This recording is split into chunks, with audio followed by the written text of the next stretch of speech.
صل على محمد وآل محمد اللهم صل على محمد وآل محمد۔ बिस्मिल्लाहिर्रहमानिर्रहीम। नाज़रीन सलाम अलैकुम, मैं हूँ शादाब दी। नाज़रीन, सबसे ज़रूरी बात यह है कि किसी चीज़ की अगर हमें अहमियत ना मालूम हो तो फिर उसका फ़ायदा भी हम नहीं उठा सकते। इसी तरह से अगर माह रमज़ानुल मुबारक की अहमियत से नावाकिफ़ हो तो हम इस अजीम महीने की बरकत से महरूम रह जाएंगे। लिहाजा रमज़ानुल मुबारक जैसे बाबरकत महीने की अज़मत को समझकर हमें इसकी तैयारी करनी चाहिए। ज़हनों में हर वक्त इबादत की फ़िक्र हो, ये हमारे लिए एक ज़बरदस्त मौका नहीं तो फिर क्या है। लेकिन ये बहुत अफसोस की बात है कि हमारे ज़हनों में दीन से ज़्यादा दुनिया की फ़िक्र रहती है, और जब दीन से दूरी होती है तो फिर किसी भी चीज़ की अहमियत, उसके मकसद और फजीलत को भी नहीं जान पाते। रमज़ान करीम में एक तरफ जहां अल्लाह का ये हुक्म है कि हमने तुम पर रोजे फर्ज किए हैं, इसे रखना अहले इस्लाम पर वाजिब है, लेकिन दूसरी तरफ जब हम नजर डालते हैं तो क्या देखते हैं कि लोग किस कद्र दीन से दूर हैं, गफलत में गिरफ्तार हैं, जो रमजानुल मुबारक जैसे बाबरकत महीने की अहमियत को फरामोश कर बैठे हैं और एक दूसरे से ये कहते हुए नजर आते हैं कि अगर तुम्हें भूख और प्यास बर्दाश्त ना हो तो तुम रोजा ना रखना। देखो, तुम बहुत कमजोर हो गए हो, अगर रोजा रखोगे तो तुम्हारी तबीयत और भी ज्यादा खराब हो जाएगी, इसलिए रोजा ना रखना। अरे, तुम्हारा तो ब्लड प्रेशर बहुत हाई रहता है तो तुम भी रोजा ना रखना। लोग बड़े इत्मीनान के साथ अपनी बात कह देते हैं और ये सोचते भी नहीं कि क्या कह रहे हैं, कितना बड़ा गुनाह कर रहे हैं। एक शख्स अपने किसी रिश्तेदार के घर गए तो वहां देखा कि घर के तमाम लोग रोजा इफ्तार से पहले फ्रूट चाट खा रहे हैं। उन्होंने घड़ी में वक्त देखा तो 5 बजा था, तो पूछा कि आप लोग क्या बीमार हैं या फिर सफर में हैं जो आप पर रोजा फर्ज नहीं है। तो उन लोगों ने जवाब दिया कि मेरे भाई, देखिए, दीन में तो कोई जबर नहीं है और असल बात तो ये है कि हम लोगों को भूख और प्यास बर्दाश्त नहीं होती, इसलिए हम लोग रोजा नहीं रख पाते। ये सुनकर वो शख्स हैरान रह गए। इस तरह के बहुत सारे ऐसे वाक़यात आपकी ज़िंदगी में ज़रूर रूनुमा होते होंगे, लेकिन लोग किस कद्र गफलत में हैं, किस तरह खुदा के हुक्म के खिलाफ काम कर रहे हैं। सोचना चाहिए कि रोज़ा तो तंदुरुस्ती की ज़कात है, तो फिर कैसे सोच लेते हैं कि हम रोज़ा रखकर बीमार पड़ जाएंगे। रोज़ा रखने से न सिर्फ हमें सवाब मिलता है बल्कि रूहानी, ज़हनी और जिस्मानी सेहत और तंदुरुस्ती भी मिलती है। इंसानी जिस्म पर रोज़े के बहुत अच्छे असरात मुरत्तब होते हैं। रोज़ा अल्लाह से नज़दीकी का सबब है, लेकिन हो इसके खिलाफ रहा है। आज लोगों की गलत सोच हमें उसके करीब होने के बजाय दूर कर रही है। लोग अपने बनाए हुए उसूलों को फॉलो कर रहे हैं। ऐसा कैसे हुआ, ये ज़रा सोचने वाली बात है। इसके लिए किसे जिम्मेदार ठहराया जाए कि लोग दीन की मालूमात से मुनहरिफ हो गए।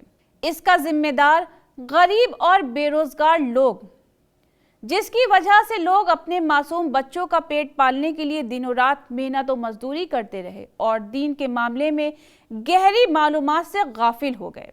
लिहाजा रोजी कमाने में ही लगे रहे और दीन से दूर हो गए।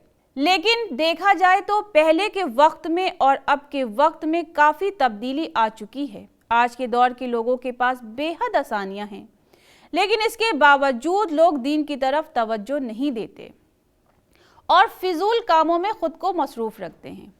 जहां तक हालात का जायजा लें और गौर व फिक्र करें तो ये बात सामने आती है कि हमारे अंदर अक्ल और इल्म दोनों की कमी है, जिसकी वजह से हम वाजिब फराइज को अंजाम नहीं देते। अगर इस कमी को दूर किया जाए तो परेशानी को हल किया जा सकता है और इसका आसान तरीका है इल्म कुरान। अगर जगह जगह कुरान की तालीम दी जाए और इसके मैसेजेस को फैलाया जाए, अल्लाह के हुक्म और फैसलों का दर्स दिया जाए, तो कोई भी अल्लाह के हुक्म के खिलाफ काम नहीं करेगा, बल्कि अल्लाह के बताए हुए रास्ते पर सब चलेंगे, उसके बताए हुए वाजिब फरीजों को सब अदा करेंगे।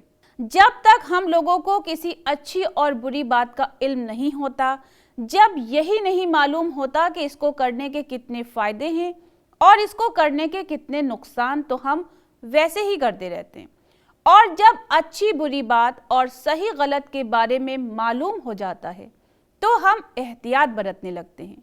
ہمارے اندر احساس خوف خدا پیدا ہو جاتا ہے، پھر ہم ہر واجبات کی ادائیگی کرنے لگتے ہیں۔ جو لوگ نماز اور روزے کو صرف یہ کہہ کر چھوڑ دیتے ہیں کہ میری طبیعت خراب ہو جاتی ہے، تو ایسے لوگوں کو بھی معلوم ہو جائے گا کہ نماز روزہ چھوڑ کر آپ شیطان کا ساتھ دے رہے ہیں، اور شیطان کا ساتھ دینا کتنا بڑا گناہ ہے۔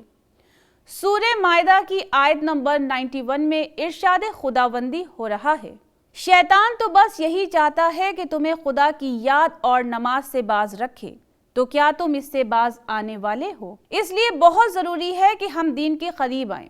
جب دین کے قریب آئیں گے تو ہماری عقل اور علم میں بھی اضافہ ہوتا جائے گا۔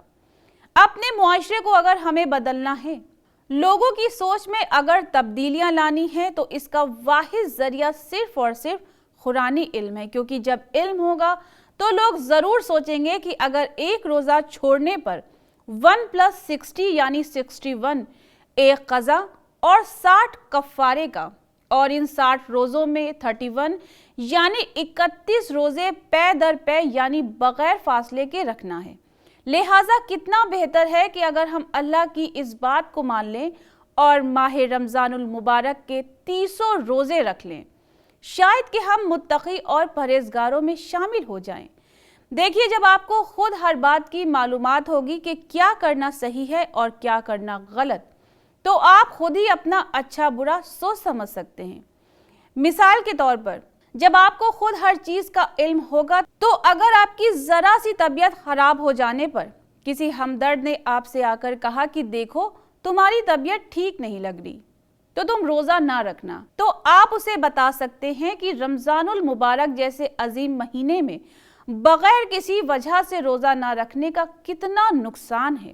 ہم اللہ کی کتنی بے شمار رحمتوں اور نعمتوں سے محروم رہ جاتے ہیں۔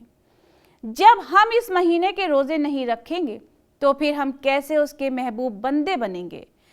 جب آپ کو ایک روزے کی اہمیت کا اندازہ ہو جائے گا تو آپ یہ کہتے ہوئے نظر آئیں گے کہ میں تو ایسی بھوک و پیاس پر قربان ہونا چاہتا ہوں کہ جس بھوک و پیاس کی وجہ سے میرا خدا مجھ سے محبت کرے۔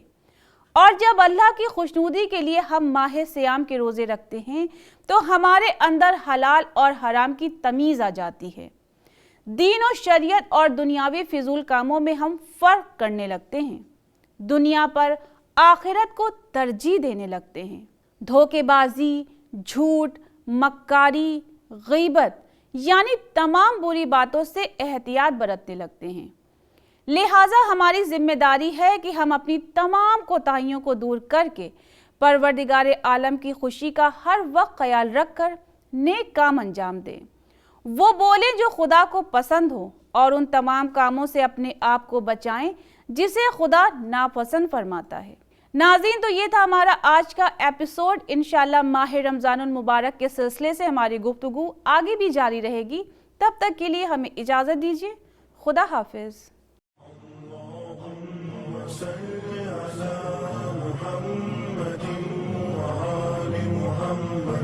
اللهم صل على